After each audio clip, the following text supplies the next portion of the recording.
Hey, what's going on, everybody? Good to have you back. If you're not subscribed, subscribe to the channel. And today we're going to talk about Marvel. What if Doctor Strange lost his heart instead of his hand? And yes, metaphorically, that's exactly what happens in this series. Now, we all know in the original it was Christine Palmer who helped to bring him back and nurse his hand, which was damaged in the car crash which he had in the movie. And because he damaged his hand as a physician, he couldn't operate anymore and he had to go and find a new meaning. And then that's when he found himself tracking down the Ancient One, give himself another purpose in life.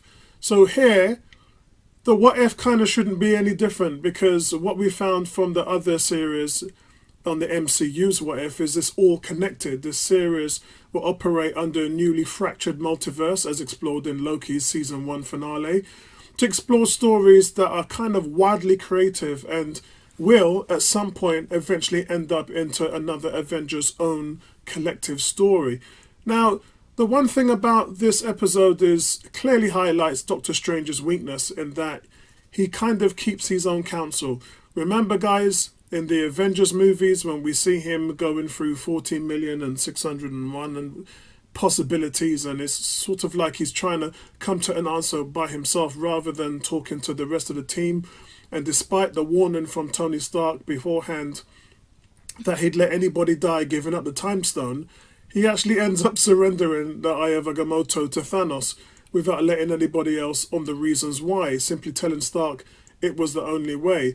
So it's kind of something which has always held the character back. And remember, regardless of how much power he has, he's only human. So the one thing I have to say about the concept of the Sorcerer Supreme, Black Priest, Doctor Strange, this was the strongest form of Doctor Strange in the comics when he became the leader of the Black Priests, a group of mighty multiversal beings who destroyed different realities to ensure that the multiverse survived. Strange joined them so he could prevent more Earths from being wiped out. So in here we get a situation where Christine Palmer is getting constantly killed, and Doctor Strange is sort of fighting the reasons why this is happening, is trying to prevent it, and car crash after car crash and spin-off after spin-off. And it's a little bit like in the classic H.G. Wells Time Machine movie, and Strange keeps coming back through time in order to save Christine, and no matter what he does or whatever actions he takes, she always dies. And after many failed attempts to save her using the Eye of Agamotto, we learn that Christine dying is what the Ancient One calls an absolute point. So guys, an absolute point is a moment in time that cannot be changed or stopped without destroying the timeline. So this puts two Doctor Strangers against each other in that way, where we get a romantic tragedy which helps them fight for the woman that they love. And Strange's own arrogance is that he absolutely is building up world-ending consequences. It's also interesting that this is the second episode where we see the hero turn to the dark side, but this again is required viewing if you all want to know how things change from the future of the MCU movies and how this whole connected what if universe works. Then you have to keep watching these series. But given that Supreme Strange is absorbing monsters from different realities, like Dormammu inhabits a lot of evil ones, just like in the film. In the film, we find out that the Ancient One and the villain were using that dark energy, and when Strange finds out and Mordo finds out, there are different consequences. For Strange, he starts to lose the ethics in terms of what the Ancient One was trying to build, and in Mordo, he actually turns against all sorcerers and decided they're all corrupt and all of them must die. So it's two very different angles that both of them took from the end of the film, but the ramifications, guys, is groundbreaking for Doctor Strange's choice in this movie. But given that he's taken these monsters to absorb to make himself more powerful for the sole purpose of altering an absolute timeline event, there's just no world to expand upon. At the end of this episode, there's no world, there's no future, and Doctor Strange, driven by this obsession to save Christine Palmer's life, goes way overboard and abuses the timeline and magic to the point where reality completely collapses. Obeng is actually a reference, it's another name for Cagliostro. the one thing that we kind of point off is here is he's the one that created the books Dwarf A, Absolute Point, and in that, Doctor Strange learns that and then was able to do the same thing. And it's again very arrogant, guys.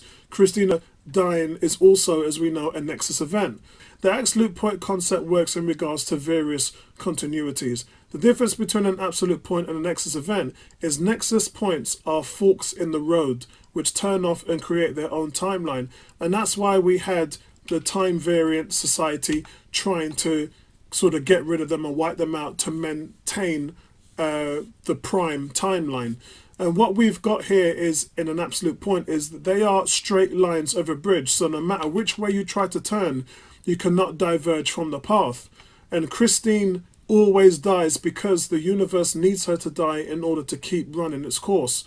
It's sort of like Hitler goes to World War, JFK has to die, and the Twin Towers in 9/11 has to happen. So Christine cannot live. When she's brought back, he tries to force his own timeline into a fixed point, and it's sort of an impossible shape, and that means it breaks.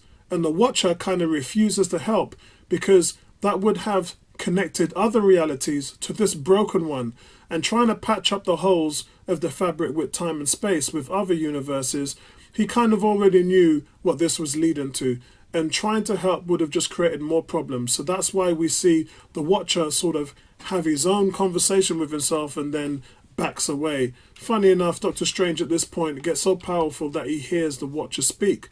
So Strange had to lose no matter what happened to him, no matter how he was driven by love, no matter how he was attempting to go backwards along his own timeline and change events that led him there into this universal groundbreaking paradox.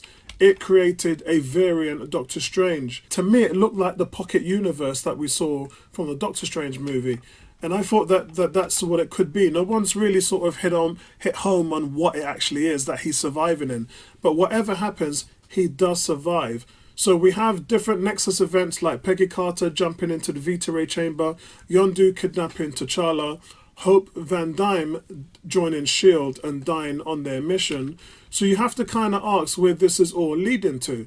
So I think for me, first of all, we have to understand that we've seen variant different posters like Ultron, we've seen Spider-Man, Sorcerer Supreme as well.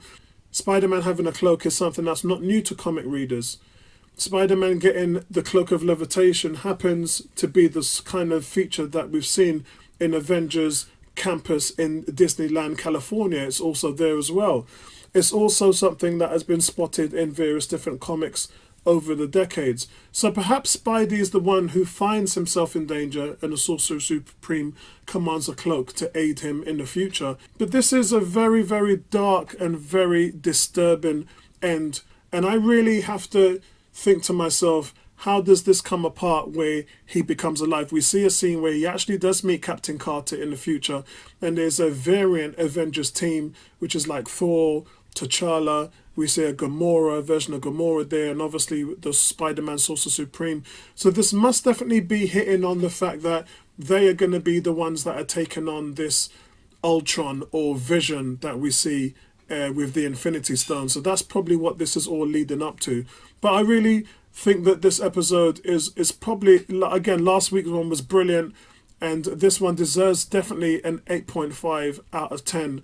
And when animation is this good and when the storytelling is this amazing, it just cannot be missed. That Doctor Strange ends up destroying his reality, and that he ends up meeting Captain Carter in another one. So how does that work? He's so powerful now that maybe he has the power to sort of rip different realities and go into another one. So that's probably how he gets out of this, by just seeping himself into another reality. And this is a redeemed Doctor Strange, guys. Remember, this is a guy who killed another version of himself. He realized what he did wrong. He tried to fix it, but it was too late. So he's on a redemption path.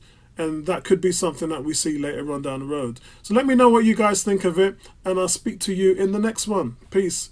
Right back at ya.